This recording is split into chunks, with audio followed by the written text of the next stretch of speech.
about the Bible. They don't have to know about all the things that we learn in the Scriptures. They just have to know God has spoken, and oh God, have mercy on me. God have mercy on me. And that can be of anyone at all. It isn't and in fact, those who are the first, they're the ones that have had the Bibles all their years, and they don't have an understanding of the truth of the Bible. They have their own understanding. Have you ever wondered? Just think about this for a moment. There are many denominations, and everyone, if you happen to be a Roman Catholic, you are convinced this is the best church in the world. If you are a Presbyterian, this is the best church in the world. If you are Seventh-day Adventist, this is the best church in the world. That is, everyone belongs to the denomination that they belong to because they believe that is the best. If you sit down and read their understanding, the Roman Catholics have their understanding of the Christian religion, the Methodists have theirs, the Presbyterian has theirs, the Mormons have theirs, and so on. And you'll find that not any two of them are in agreement. They all have all kinds of different conclusions. Yet they all claim it all came from the Bible. So what does that tell you? That only one of them could have it accurate, because God doesn't talk out of both sides of his mouth. It just shows that what the churches call their Christian religion isn't necessarily from the Bible. Maybe it started, but their theologians have twisted it a little bit here and there to make it satisfactory to what they wanted to believe, and so they ended up with an entirely different Christian religion, or substantially different than all the other denominations.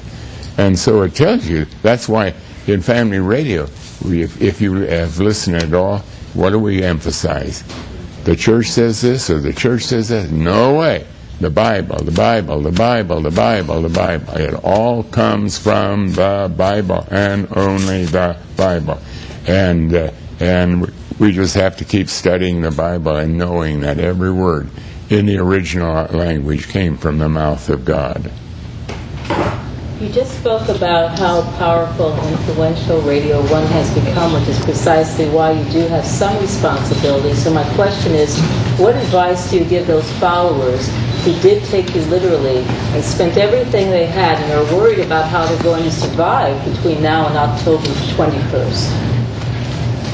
You know, the fact is that just as I'm talking very candidly to you, and we're on the radio right now. There are probably more people listening to the Open Forum tonight than have ever been, because we've had so much publicity about family radio, and we haven't.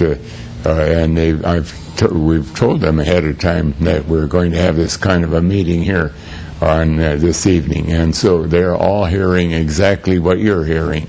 Well, what advice do you give those who did take you literally and gave away all their money or donated it to family radio, and now may not have the funds to survive between now and October 21st? You mean how to survive? What advice do you give your loyal followers who may have given up everything they have because they took the predictions? We're not advising. Please understand. We don't advise anybody what to do we're not in the business of financial advice. No, I'm not saying you told them what to do, but because they did believe that the end of the world was to have been this past Saturday, they gave up all their worldly possessions and their money, and now you have a different interpretation that focuses on the spiritual. So what do you tell those followers who did not understand that, as you did not understand? Let me answer it this way. We just had a great recession. There are lots of people that lost their jobs. There are lots of people that lost their houses. Lots of people, not just a few, but lots of people. Lots of people had this and that, and somehow they all survived. They all had maybe a cousin helped them, or a brother, or a sister, or the city helped them, or maybe they had to cut their income, their living expenses way down. Some cases that was really very severe. So Well, now I'll tell you what has happened to the average person that has been faithfully listening to family radio isn't nearly as grievous as it has happened to countless people during this present recession, where they've lost their homes and so on and so on. So some people please, did give up their please, homes, so what is the advice to them? people cope. People cope. To cope? And we're not in the business of giving any financial advice. We're in the business of telling people, look, there's someone you can talk to that can maybe guide you, maybe help you, and that's God. Come boldly to the throne of grace. Pray without ceasing. I'll tell you, it's wonderful. It's wonderful when we get to a point in our life where a lot of times the best times of our life is when our back is against the wall and we don't know where to go, what to do.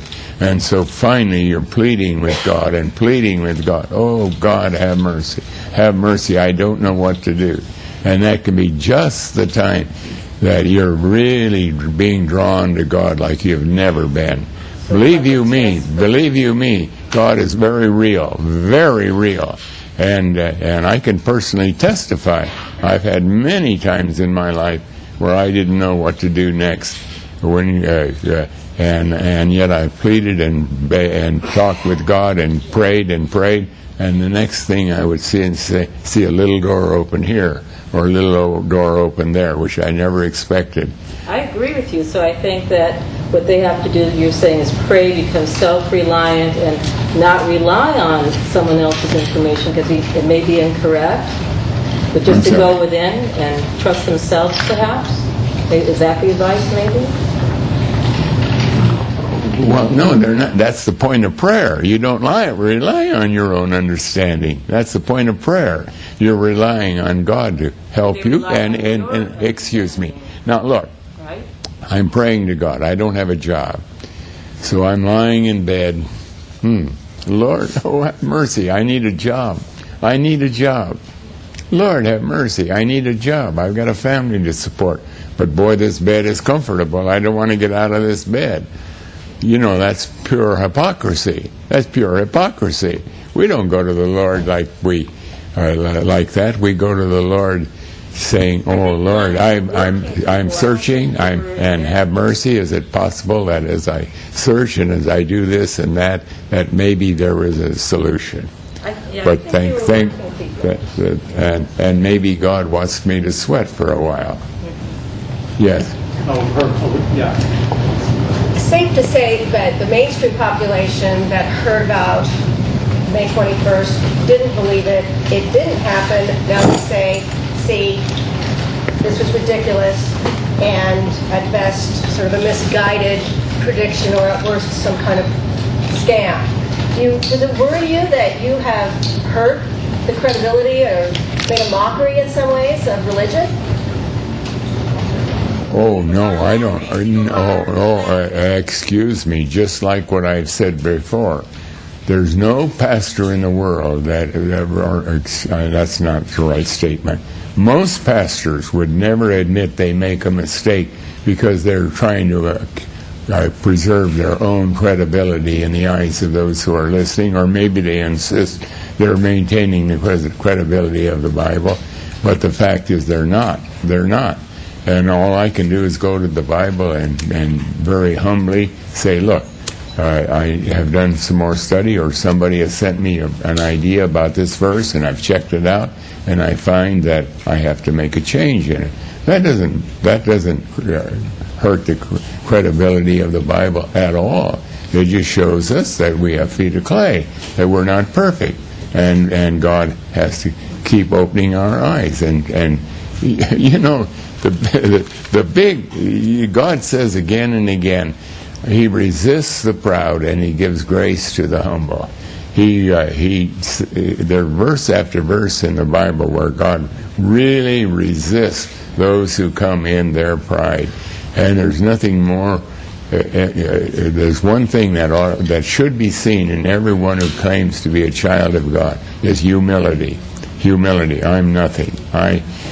whatever I know or whatever I'm doing, I have to credit God altogether. I pray again and again. There's a verse in Philippians 2 where it says, work out your own salvation, and that is the salvation that God has provided. You work it out, and then it says, for it is God who causes you to will and to do of his good pleasure.